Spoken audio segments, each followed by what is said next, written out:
आप सभी लोगों का स्वागत है हमारे चैनल में। और आप लोगों को बहुत प्यारी से एक नाच गीत सुना रहे हैं, जो गीत है ननद को चिढ़ाने वाले ननद के लिए गीत है।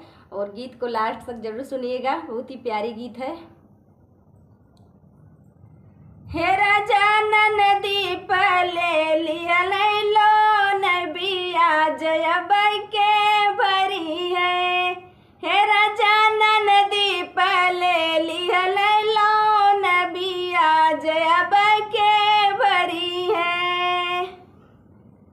ससुरु हमार गए पूर्वी बनी जिया, ससुरु हमार गए पूर्वी बनी जिया। हे राजा सासू लड़ाए लुगरी खोल बिया जया बाई के भरी है।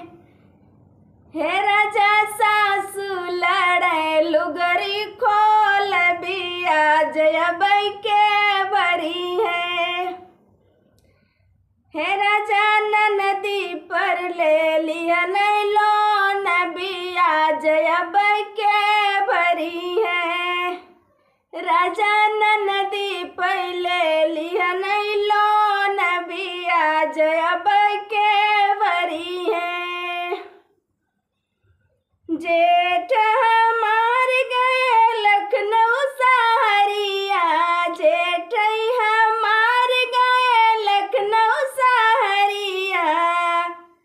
हे राजा जठनी तबार लेनी चूल्हा बिया जया बाई के भरी है। हे राजा जठनी तबार लेनी चूल्हा बिया जया बाई के भरी है। राजा ननदी पहले लिया लो नबिया जया बाई के भरी है। राजा ननदी पहले लिया लो नबिया जया बाई के भरी है। देवरू हमार गए पढ़ने का, देवरू हमार गए पढ़ने कॉलेजवा।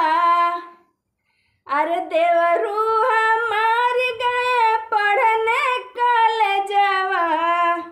हे राजा देवरन हमार मुहई जोर बिया जया बाई के भरी है। हे राजा देवरन हमार मुहई जोर बिया जया बाई के भरी है। हे राजा ननदी पहले लिया लो नबिया जया बाई के भरी है।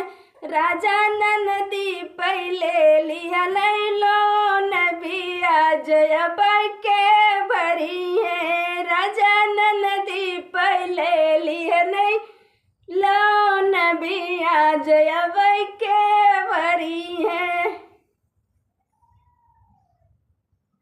आप लोग बताइएगा कि गीत कैसी है ननद को चिढ़ाने वाली। और आप लोगों को ऐसे ही नाच गीत चुटकुला मजाकिया मैं सुनाऊंगी। आप लोग बताइएगा कि गीत कैसी है ननद के लिए।